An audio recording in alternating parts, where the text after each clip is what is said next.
Okay, let's unpack this. We're diving into the pretty thrilling world of World Wrestling Entertainment, specifically that recent big show, Monday Night Raw, #1675. Yeah, live from Pittsburgh, June 30th, 2025. Exactly. And look, our mission today, it's not just a simple recap. We want to pull out those, pivotal moments, understand the power shift. See how things were lining up? Right. And really see how this one show aggressively sets the stage for huge future events like WWE Evolution and Saturday Night's Main Event. And it was packed. About 13,500 people saw it live. They got quite a show. They definitely did. What's really insightful here, I think, is just how fast the whole landscape changes after a major pay-per-view, like Night of Champions. Right. The fallout. Exactly. This Raw, it wasn't just showing ripple effects. It was like actively laying down new tracks, new character arcs, new feuds that maybe weren't so obvious just a week ago. Okay, so maybe set the scene a bit from Night of Champions. Sure. Well, remember, Night of Champions gave us the new King and Queen of the Ring. Yeah. Which, those tournament wins often lead to big title shots. The momentum builders. Totally. And Solo Sikoa became the new U.S. champion, which is a huge power shift for the bloodline. I can't forget that. And, of course, that undisputed WWE Championship match between John Cena and CM Punk. Yeah. Well, chaotic is probably the right word. Yeah, that's one way to put it.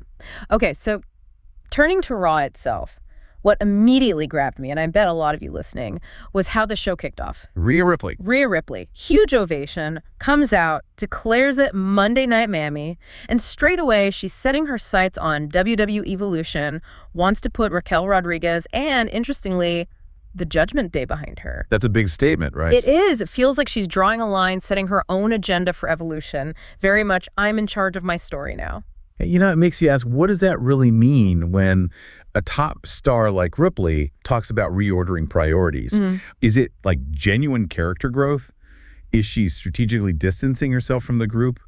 Or is it just, a setup for the next challenger? We didn't have to wait long for that answer, did we? Not at all. Yeah. Women's World Champion Io Sky came out, challenged Ripley for the title at WWE Evolution. And Ripley accepted.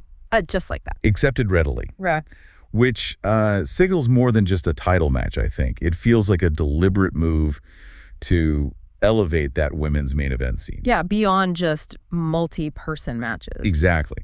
And for Ripley to accept so quickly, especially after everything she's been through, it tells you she's embracing being the top target. Adds layers to her character, right? That dominant champ persona. Definitely. And the women's rivalries, they absolutely didn't stop there. We also got the continuation of that really personal feud between Bayley and Lyra Valkyria. Over the Women's Intercontinental Championship, it's getting nasty. It is. And Adam Pearce, trying to manage things, set up a match between them right then and there. Winner gets the next shot at Becky Lynch's title. Makes sense. Put up or shut up. But the match ended in a double pin, a draw, which, as you know, that rarely satisfies anyone involved. Oh, just pours gasoline on the fire. Totally. They ended up brawling backstage, had to be pulled apart.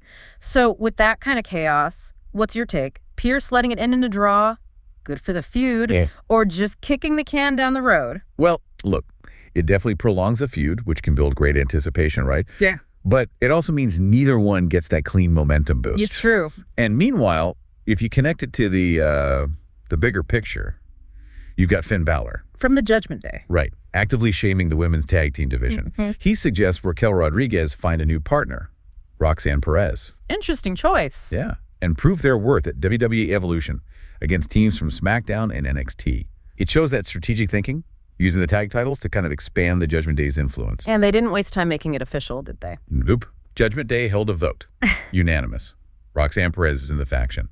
Even though Raquel Rodriguez seemed a bit hesitant about replacing Liv Morgan. Adds another layer of internal dynamic there. Definitely. And then you also heard Stephanie Walker saying she's not at Raw to play second fiddle, aiming for the world title. Adding her name to the mix. And Kairi Sane's Pirate Princess promo, hunting for gold. So lots of signals about who's looking to make a splash next in a very crowded women's division. Okay, speaking of factions making moves and strategic power plays, we saw gold change hands in the men's division too. This really felt like Judgment Day cementing their power. Oh yeah, the World Tag Team Championship match. The Judgment Day, Finn Balor and JD McDonough taking on the New Day, Kofi Kingston and Xavier Woods. Classic matchup. After a really solid match, Judgment Day gets the win. Balor pins Woods. They're the new W champions. And Dominic Mysterio celebrating with fireworks, naturally. Of course. But yeah, Judgment Day holding those tag titles. It's more than just collecting belts, isn't it? It seriously ups their threat level as a group. How do you see that playing out? I mean, the big takeaway is that Judgment Day now holds serious gold across different areas. There is central power on Raw now. Right. And what's fascinating is how the personal stuff weaves in, like Dominic trying that medical excuse to dodge competing. Classic heel move. Totally. And then AJ Styles just blows it up, reveals the note, says, Dominic is a jerk. It shows those clever personal stakes. It's not just about titles, it's character work, mind games. You almost have to admire the audacity sometimes. Almost. Yeah.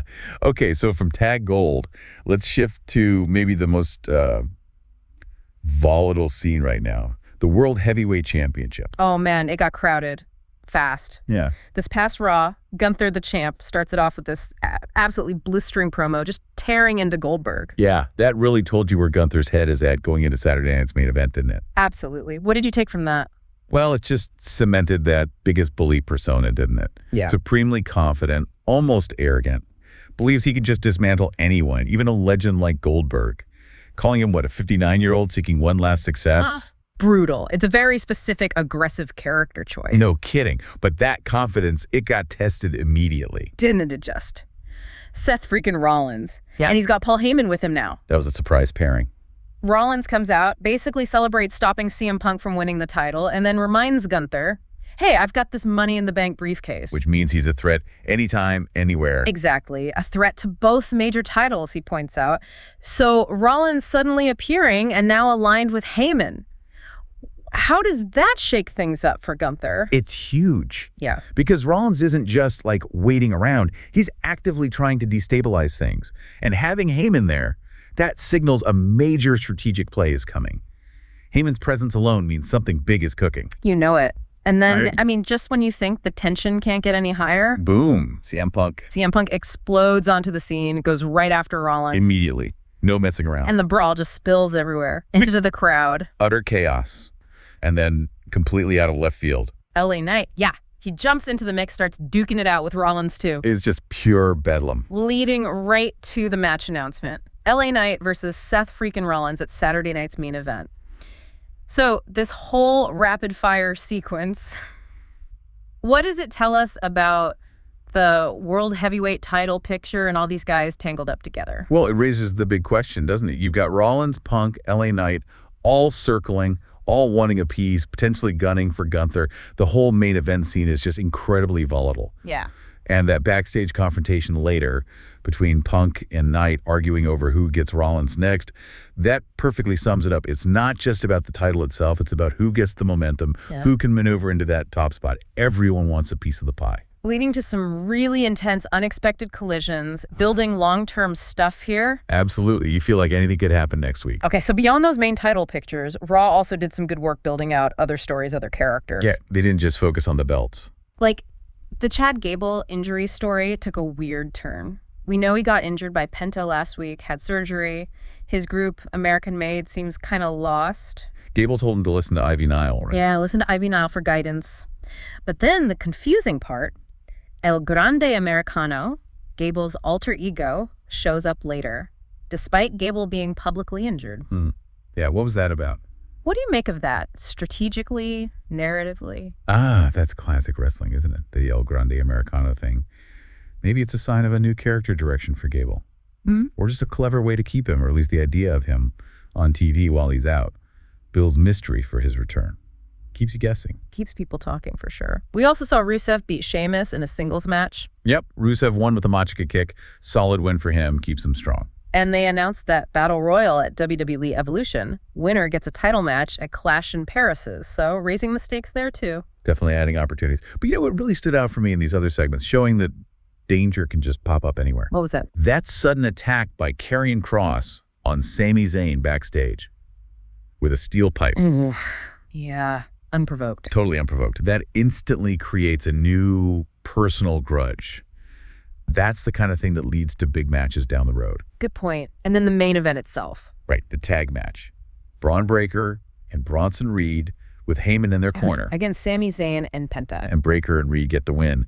But it's the post-match stuff Yeah. The assault on Zayn and Penta. Real beat down. Until Jey Uso makes the save, fends off Breakker on the ramp, clears Reed from the ring. That was a big moment for Jey. Yeah, it clearly positions Uso as this new, maybe unexpected factor in whatever saga Heyman is cooking up. Yeah. And it leaves you wondering, what is Heyman's plan B for Rollins that he mentioned? That's the million-dollar question, isn't it? That plan B could be key. Could change everything. Okay, so looking back at this whole episode of Raw, everything we've unpacked, Yeah. what are the really critical takeaways you think people should carry forward as we head towards Evolution and Saturday night's main event?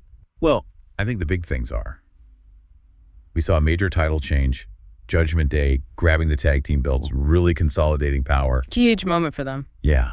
Then in the women's division, you've got new top contenders like Io Sky stepping right up to Rhea Ripley and Roxanne Perez getting brought into the fold. Things are heating up there. Definitely. And that main event picture, Gunther, Rollins, Punk, LA Knight, it's just pure chaos. Everyone's on a collision course.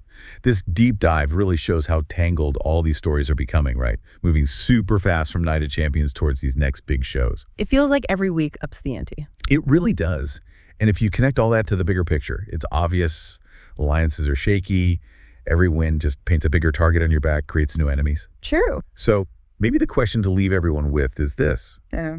Given all that animosity, all that ambition we saw just on this one show, what surprising new alliances or maybe even betrayals might we see next? And how are these super intense rivalries going to evolve even further as we get closer to Evolution and Saturday night's main event? That's a great question to mull over. Lots to think about heading into next week.